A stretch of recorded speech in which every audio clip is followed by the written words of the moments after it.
There are multiple voices in your mind pulling you in different directions. They all have their own agendas and motivations. Your mind is not unified. This is confusion. This is a lack of clarity. On the flip side, clarity looks like having a singular or just a few voices and motivations in your mind that you know and that you can trust, pulling you towards a specific direction. That is a unified mind. That is living life with clarity and direction. Imagine that there is a voice or thoughts in your mind that if you listen to these thoughts, if you followed these thoughts, if you engaged with these thoughts, you would live the good life. It's almost like a golden thread. So you follow these thoughts, and as you follow them, they all feel aligned, and it takes you exactly where you need to go. And now imagine that there's a bunch of thoughts that are just clouding this golden thread, this thought process that will lead you to live the most fulfilling life you can. And so these thoughts come in and they cloud it. And now the golden thread is obscured. You don't know where it is. You don't know what feels aligned anymore. And there's a bunch of different thoughts and voices appearing in your mind. You're confused. You lack direction. And so to make this golden thread clear, it is a process of elimination of these various different thoughts and motivations that are not aligned, that are not taking you where you need to go. And as you eliminate these various thoughts, clarity emerges. Clarity is an emergent property of having a one-pointed mind. So first we need to understand where these unaligned voices and motivations are coming from in our mind. Why isn't everyone just born with clarity? Why doesn't everyone just have direction and purpose from the get-go? And why are some people just seem so much more certain than others? And so we're going to clear that up now. So where these voices come from is beliefs, assumptions, and projections that have just been kind of pushed onto you by your environment. There's certain things that are just not in your best interest that have been kind of imprinted into your subconscious and conscious mind. So these are things like, I can't do this, or I need to do this because society told me to. I need to impress my parents. If I do this, I'll fail. I'll look so bad. These various different beliefs and assumptions that have these underlying emotions of shame, fear, guilt, anger, pride, all of these things contribute, those emotions contribute to those motivations. And so they obscure your mind. They generate voices in your head. They generate thoughts in your head. They color your lens of reality, and you interpret reality through that lens, which just leads to a lot of confusion. And the alternative is you've either not adopted these beliefs because you've been raised in like a really open-minded environment, or you've done the work to deconstruct these beliefs and you've unified your mind. The latter is most likely, because I haven't really met anyone that's been brought up in that perfect environment where they've been in tune with their natural voice and their natural calling, their higher voice, since they were young. So that's where those unaligned motivations come from. But let's dig a bit further into how do you actually understand if a voice is unaligned? What are the signs to look out for? And so this is like a very subjective personal experience. However, there are some common key themes across everyone pretty much. And one is that does this thought, does this motivation make you feel contracted and small? Or does it make you feel light and expansive? This is a very, very key way to discern between which beliefs and thoughts are helpful and which are harmful. So when you have the thoughts, I need to take up this job to make money so that then I can achieve a certain goal or a desire that I want, do you feel contracted when thinking about working this job, when thinking about going down this career path or that direction? Does it make you feel small and reduce your energy? Or does it make you feel positive and just light and you're excited to go towards that thing? These little cues and tips will allow you to get more and more in tune with this golden thread, with this higher voice that you have that will guide you towards a life with satisfaction. And how do you know if you're on that golden thread? And this is maybe a bit of a frustrating answer, but this is the nature of clarity. You know intuitively when you're on that path.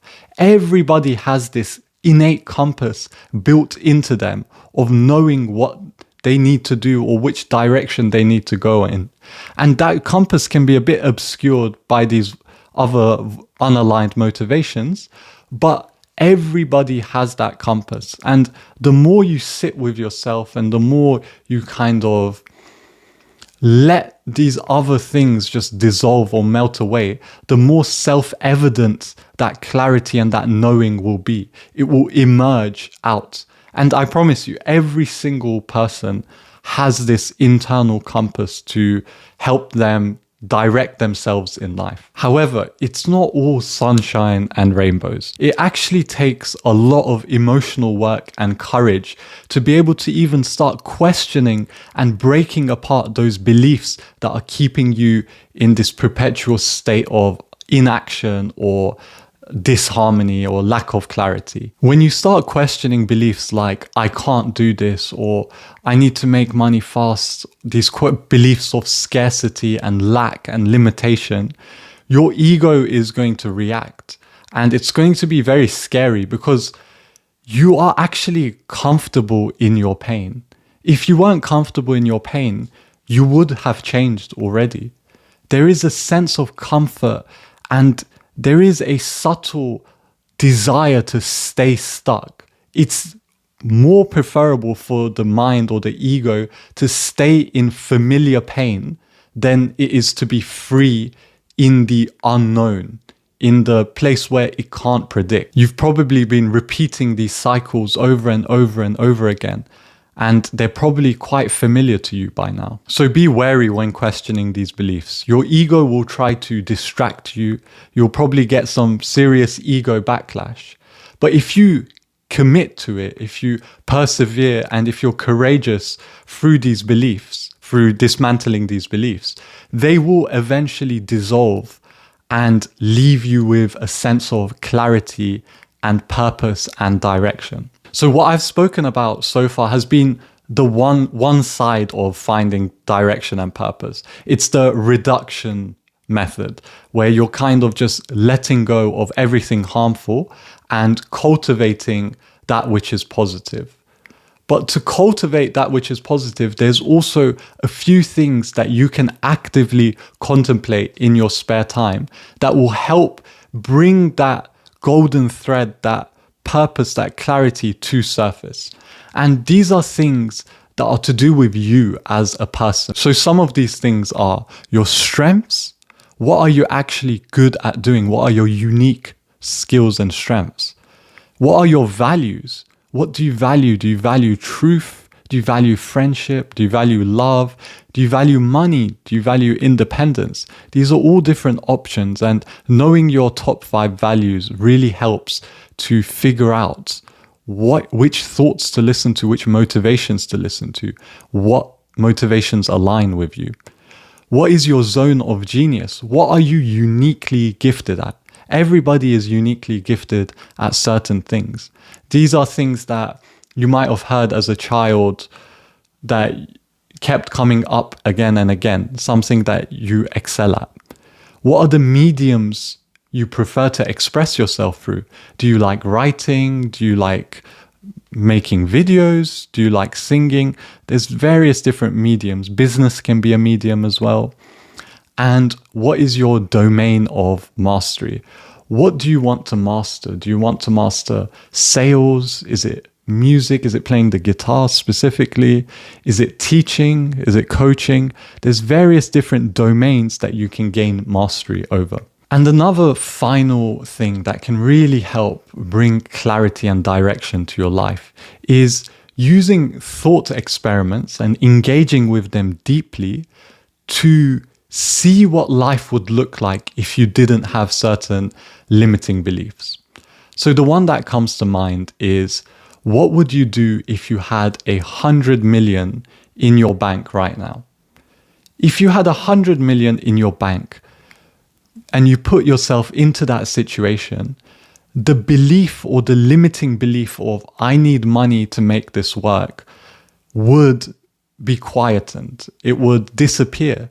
And then you would have the opportunity to see what's actually there outside the realm of this belief, without this belief clouding your mind. So the belief of I need to make money, or this isn't going to be viable, or this just wouldn't work, creates thoughts and generates motivations that pull you away from what your highest calling would otherwise be. So the absence of money problems is a big thought experiment, or just way of living that you can adopt that will bring clarity to what you actually want to do. And again, this doesn't mean you're going to reject your survival or be super idealistic and just make no money and live in poverty. This has nothing to do with that. Usually our egos justify or rationalize these limiting beliefs by creating stories like, oh, but if I didn't think about money, I'd be on the streets. This just isn't the case. And I'm not saying don't think about survival. Meet your survival needs. But don't have this idea that I'm going to make this much money and then I'm going to do something that feels more aligned. That's just another thought, another unaligned motivation that's coming from a place of lack and scarcity that's obscuring your mind. So be very, very vigilant and wary of these thoughts, and be wary of these rationalizations that you create in your mind to keep yourself small, to keep yourself stuck. So that's everything for this video. If you want help with finding your purpose or want to join a community of like-minded people, check out the links in the description. And for now, peace and love.